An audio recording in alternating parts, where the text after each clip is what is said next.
Yo, c'est Altosan et aujourd'hui, comme t'as bien pu le voir au titre, on se retrouve pour la mangaka story numéro 7 parlant d'Akira Toriyama. Ça faisait très longtemps que je vous l'avais promis et Altosama arrêtait pas de se foutre de ma gueule comme quoi j'avais pas de parole etc. Donc fallait que je la fasse. Altosama sera là pour m'accompagner lors de cette vidéo. Ça fait bizarre de voir que ça devient une habitude. La prison c'est dur mais la sortie c'est sûr. Bref, c'est parti.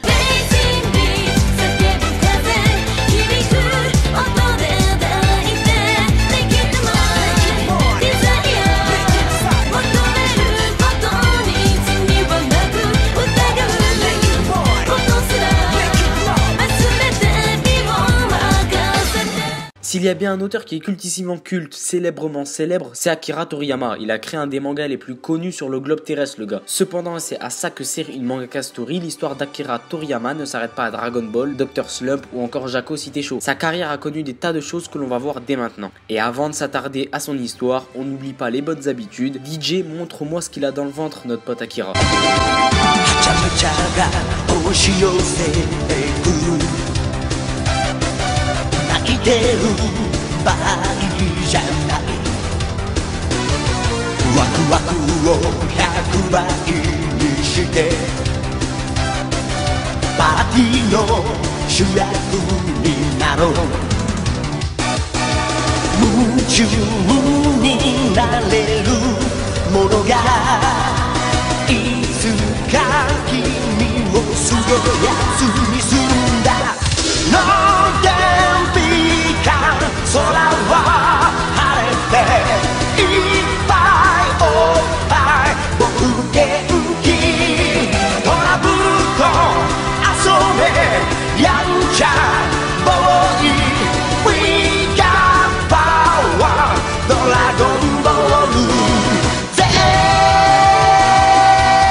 Akira Toriyama est un auteur de manga japonais né le 5 avril 1955 à Kyosu, dans la préfecture d'Aichi. Après avoir été diplômé du département design de la préfecture Industrial High School, en ayant travaillé dans une société de publicité en 1974, il fait ensuite la rencontre de Torishima, un éditeur du Jump. Il fut la première fois publié dans l'hebdomadaire Shonen Jump en 1978, avec Wonder Iceland, qui aura que 2 volumes ne connaissant aucune suite. C'est une histoire qui raconte les aventures d'un Tarzan de pacotille qui porte des lunettes de soleil et qui va vivre un tas d'aventures. Par contre, ça fait que 2 tomes, donc tu vas te calmer sur ton tas d'aventures. Demandons à Toriyama si sa première histoire courte a marché.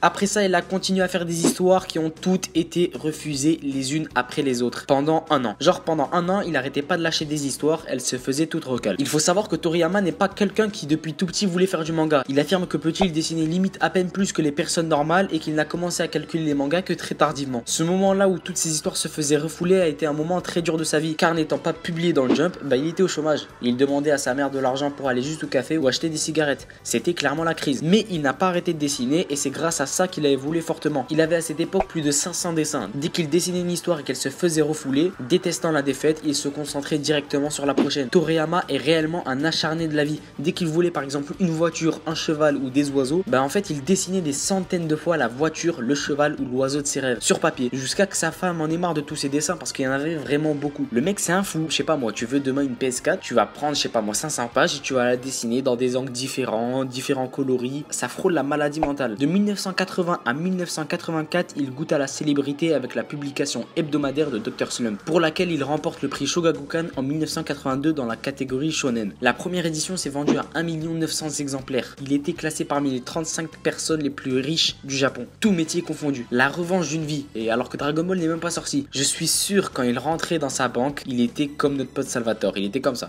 Vous permettez, monsieur, que j'emprunte votre fille L'histoire de Dr Slump raconte les péripéties d'Arale, un robot à l'allure de petite fille ultra puissante créé par le savant Senbei Norimaki. On va suivre dans ce manga toutes ces péripéties, toutes plus loufoques les unes que les autres. Le style de manga de Toriyama à cette époque n'est surtout pas le style similaire à la fin de Dragon Ball Z. C'est pas du tout shonen de combat, non. Là c'est des mangas plus comiques aux traits très arrondis, remplis de blagues, de jeux de mots et de situations loufoques. Dr Slump dans sa première édition connaîtra 18 tomes et se finira en 1984. Afin de créer un environnement professionnel à partir duquel il pouvait travailler de manière indépendante, il crée le Bird Studio. Le nom était un jeu de mots, de toute façon ça nous étonne pas venant de Toriyama car Tori veut dire en fait oiseau en japonais. Et sinon c'est quoi le Bird Studio en gros? C'est tout simplement un studio de production de manga et de design créé par Akira Toriyama. Il est basé à Nagoya au Japon. Le studio a été fondé en 1983 suite au succès de Dr Slump. Akira Toriyama a toujours préféré travailler en solo et pouvoir avoir la mainmise la plus totale sur son travail. Même quand il embauchait quelqu'un, c'était seulement une personne à la fois. Pendant toute sa carrière, il n'avait que 2 personnes qui l'aidaient directement. Comme quoi ça change de l'image du mangaka japonais avec 17 000 assistants. Dès novembre 1984, lors du numéro 51 du Weekly Shonen Jump, un moment historique se crée. Car même s'ils ne le savent pas à ce moment-là, mais c'est la publication du premier chapitre de Dragon Ball, qui je le rappelle est une histoire qui s'inspire du roman chinois du XVIe siècle, La Pérégrination vers l'Ouest. Ne dérogeant pas à la lancée de ses premiers mangas, Dragon Ball à son début est un manga ayant un humour débordant, des personnages plus tarés les uns que les autres. De toute façon, tu regardes les scènes du début avec Sangoku et Bulma, tu comprends direct. Il travaillera sur Dragon Ball de 1984 à 1995. Pendant ces 11 ans, il dessine 42 volumes contenant 185 pages chacun, ce qui fait de Dragon Ball une œuvre de 7770 pages. Une machine de guerre le mec. Dragon Ball devient un immense succès, une référence indétrônée du shonen de combat et connaît une adaptation animée, des jeux vidéo, des jeux de cartes, bref, le starter pack succès. Grâce à son sens créatif, Toriyama obtient du travail dans plusieurs projets de jeux vidéo tels que Dragon Quest. Il conçoit aussi les personnages de Chrono Trigger sur Super Nintendo, des jeux de combat comme Tobal 1 ou Tobal 2 sur PlayStation et enfin le Blue Dragon sur Xbox 360. Après Dragon Ball, Toriyama produit des one-shots, c'est des courts récits de 100 à 200 pages tels que Gogo Hackman, Koa, Kajika, Sandland ou encore Cross Epoch. Et pourquoi je m'attarde sur ce Cross Epoch, c'est que Cross Epoch est un one-shot d'Akira Toriyama en collaboration avec Eiichiro Oda. Il est toujours là le poteau Eiichiro de toute façon. En 2008, Toriyama entame une nouvelle collaboration en tant que scénariste avec Masakazu Katsura, l'auteur de Video Girl Eye ou encore Zetman. Toriyama s'occupe du scénario et Katsura du dessin, sur le one-shot Trop Fort Sache, dont la prépublication débute le 4 avril dans le 5e numéro du nouveau magazine de Shueisha, Jump Square. Cette même année, Blue Dragon est adapté en série animée et diffusé en France sur Nickelodeon à partir de 2009. L'année suivante, c'est l'année du drame, du deuil pour tous les fans de Dragon Ball. L'adaptation hollywoodienne Dragon Ball Evolution sort sur grand écran. Mais le film peu respectueux du manga, je pense que tu t'en doutes, se révèle être un échec cuisant, tant par la critique que par le public. Toriyama et Katsura publient alors un nouveau manga nommé Jiya, et ces deux histoires, Trop Fort Sache et Jiya, sont tous regroupés dans l'album Katsu Akira. Il faut savoir que tous les mangas d'Akira se passent dans le même monde, juste à différentes époques. Ce monde-là, créé par Toriyama, s'appelle The World. En janvier 2013, le Festival international de la bande dessinée d'Angoulême lui décerne le prix spécial du 40e anniversaire du festival, symbole de l'impact de Toriyama. Il est le premier mangaka à être célébré parmi les 40 grands prix et autres prix anniversaires. De plus, lors du scrutin, il arrive en tête du vote des auteurs, le succès total. En juillet 2013, à l'occasion des 45 ans du magazine Weekly Shonen Jump, dont il fut l'un des auteurs vedettes, il publie une nouvelle série, Jaco The Galactic Patrolman, dans le numéro 336. La série est liée au précédent manga sur la patrouille galactique, Trop Fort Sache et Jiya. Rappelle-toi, c'est les mangas qu'il a fait avec Katsura. Mais cette série Jaco fait aussi office de préquel au manga Dragon Ball, car oui, Jaco est un personnage qui va être introduit dans l'univers de Dragon Ball Super. Et en parlant de Dragon Ball Super, le 28 avril 2015, le studio japonais Toei Animation annonce qu'Akira Toriyama est le scénariste de la série Dragon Ball Super et qui met à jamais à l'oubli Dragon Ball GT. Le 10 juillet 2018, c'est l'annonce de la Toei ainsi que d'Akira Toriyama qui annonce la sortie du prochain film d'animation Dragon Ball Super Broly, film qui crée un remue-ménage monstre. Pour conclure, Akira Toriyama est un auteur qui est clairement dans la légende. Sa vie est pleine de retournements de situation, passant de périodes de crise extrême à périodes de succès. Aujourd'hui, il est l'un des auteurs qui a le plus marqué son milieu par des œuvres qui dépassent les générations. Toutes les personnes qui disent ouais, par exemple Dragon Ball Z c'est bon juste parce qu'on était petit, que c'est rien que de la nostalgie, ça se voit qu'ils n'ont même pas vu une scène de combat du manga. Tant ce mec donne des leçons à des mangakas sur plusieurs générations. Sa vie est réellement riche en œuvres et en collaboration. Il a un talent pour les mangas et il a su en tirer parti. Je te montre à l'écran toutes les œuvres pour lesquelles il a été le mangaka, le caractère designer ou encore tous les jeux vidéo inspirés des œuvres d'Akira Toriyama. C'est un truc de ouf tellement leur nombre est élevé et limite ils tiennent même pas dans tout l'écran. Le mec est une machine de guerre. Donc voilà les gars, la vidéo est finie. Si elle t'a plu, n'hésite pas à t'abonner pour ne plus louper aucune des prochaines vidéos. N'hésite pas à la liker, ça fait toujours plaisir pour moi de voir si la vidéo a plu ou pas. À commenter pour me dire ce que tu penses de la vie d'Akira Toriyama, si t'as appris des trucs ou non. Et moi je te dis à plus pour une prochaine vidéo. C'était Alto-san et Alto-sama. cette fois-ci, je ne l'oublierai pas.